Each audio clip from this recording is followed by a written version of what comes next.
Hi, everyone, welcome back to my channel. How to whip up a quick meal if you don't have time to cook. Just try today's simple and delicious sour and spicy noodles. Let's get started.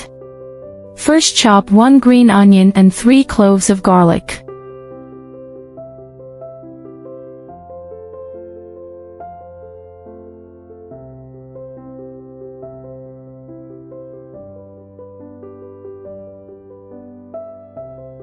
Look at the seasonings.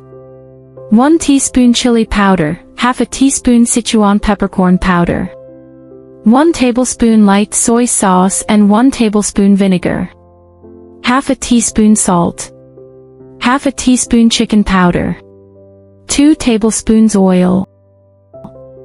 Make the soup below. Pour the chili powder into a bowl with the minced onion and garlic.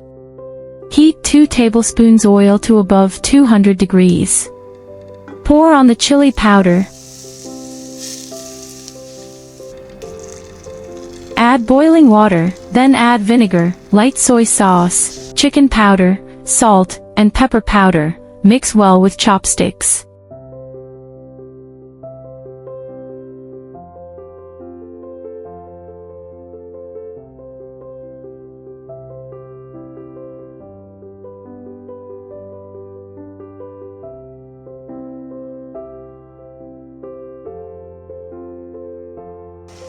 Heat a pot of water, bring to a boil, boil the noodles. I cooked 100 grams. Until cooked through. Put them into the soup. A bowl of delicious sour and spicy noodles is ready, which can warm the body and mind in the cold weather. If you liked today's recipe, give a try and subscribe for more Chinese cooking videos. Thank you for watching and see you next time.